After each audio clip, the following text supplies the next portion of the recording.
No matter how dreary and gray our homes are, we people of flesh and blood would rather live there than in any other country, be it ever so beautiful. There's no place like home.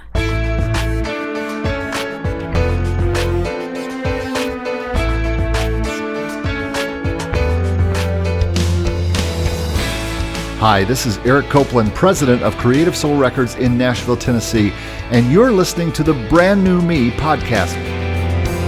Welcome to episode number 117 of the Brand New Me podcast. This episode is called What Really Matters, and I'm still thinking about Dorothy and the Wizard of Oz and how to her all that really mattered was being home, even though home was, kind of a gray, dreary place. At least it looked that way in the movie. But L. Frank Baum is the writer of The Wonderful Wizard of Oz, and that was his quote in the beginning. No matter how dreary and gray our homes are, we people of flesh and blood would rather live there than in any other country, be it ever so beautiful, because there's no place like home. Well, this week, I'm answering the question from an audience member for Portraits of White. She asked, why did you start Portraits of White, and why does it matter to you? Well, it's real simple. I started it, one, because I'm a musician and I love to do big events with an orchestra and other players and just bring everybody together as an audience. But two, what I'd say in a nutshell is how people experience Christmas matters to me. We love the song, "There's no place like home for the holidays, and no matter wherever," I can't remember the words. Anyway, you get the idea. For me, I had a physical home. I had wonderful parents, but we lost some siblings when I was young, and it was very sad over the holidays, and not just the holidays, but sometimes in our home, there was just a heaviness and a sadness in our home, and it was amplified at the holidays. And as I worked through some of that, and you've heard that story before, if you've listened to other episodes, you know that story. I began writing songs about Christmas and processing my feelings about the holidays. And then I did an album, and then I decided, I'd love to do this album on stage with professional musicians live and gather people together and help us get through the holidays together. And that's really why it matters to me.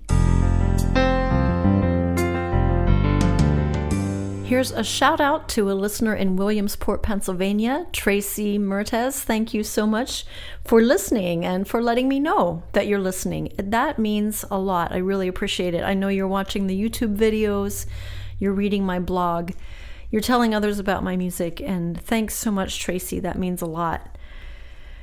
This week, I've titled the episode, What Really Matters. I've been paralleling my Portraits of White journey with Dorothy and the Wizard of Oz. And I think it's obvious that on her journey to the Emerald City, which ultimately really was just a journey back home, she learned a lot about herself. She learned that she had more ability and wisdom than she knew, for one thing. And she learned how to make friends and bring people along with her along the way. She had to face challenges, and I relate a lot with Dorothy, and I've enjoyed watching clips of The Wizard of Oz again and just refamiliarizing myself with the story. But I've been thinking about what really matters most in my life. When we're pursuing a dream, it's so easy to get wrapped up in the planning of it and lose sight of the magicalness of it, the power of it. And for Portraits of White, as I told you, it's really easy for me to get wrapped up in the planning of it. But these questions from people like you have helped me to zero back in on, why do I do the show? Why does this matter? And what about the show really matters? And I know that what really matters is when we get together in December at the concert and people are touched and inspired and they feel an uplift from the concert and they go back feeling like they can face the holiday stress a little bit better because they've been away for an evening or a weekend and enjoyed great music and personal stories and just connection with each other. To me, that's what really matters about the concert.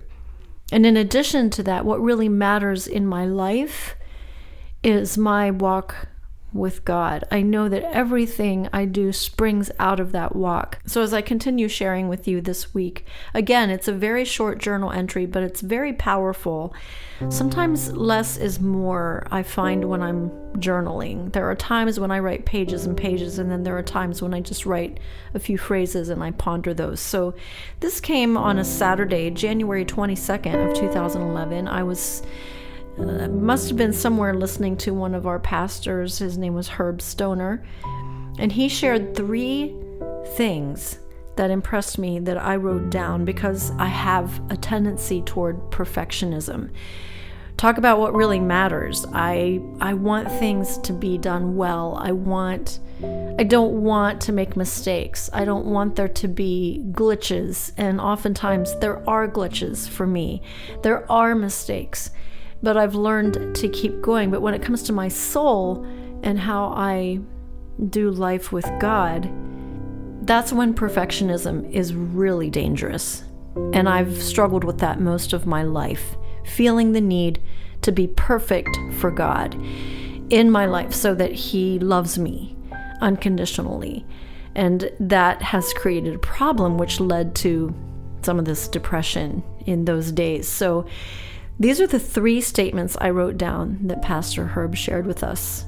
Perfectionism is an enemy to the people of God. Perfectionism is not the goal. Process is not punishment. Process is part of God's plan and His heart. Perfectionism is an enemy to the people of God. It will drive us to performance mentality. It'll drive us to thinking He's only pleased with us if we're perfect. Perfectionism is not the goal. Oh, I so need to hear that. I'm the queen of perfectionism when it comes to my spiritual life. I need to continually be reminded that that's not the goal. Loving Him, resting in Him, depending on Him as my source of life and hope, that's what really matters. That's the goal. And process is not punishment. It's part of God's plan and heart.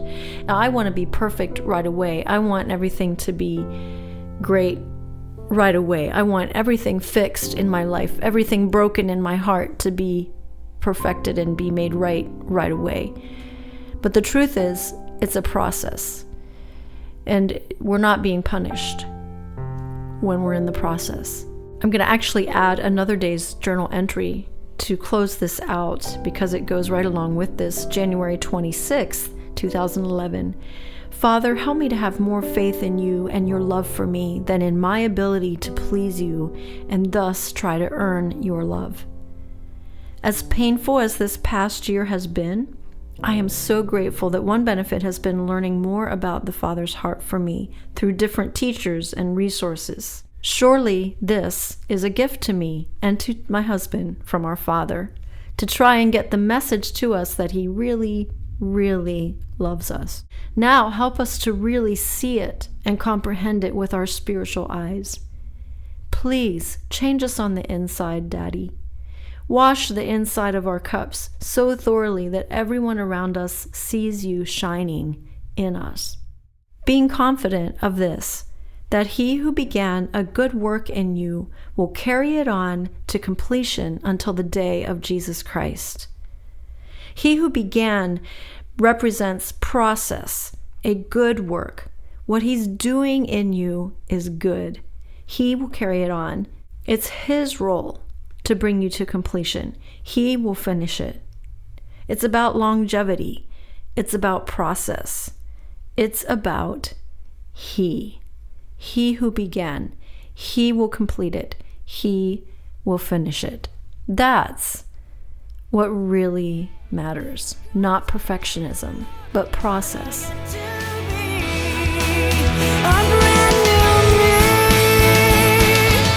If this podcast is helpful to you, did you know there are 2 main ways you can support it? 1, share it with a friend. And 2, give it a 5-star rating in Apple Podcasts. A comment on how much you love it would be extra sweet.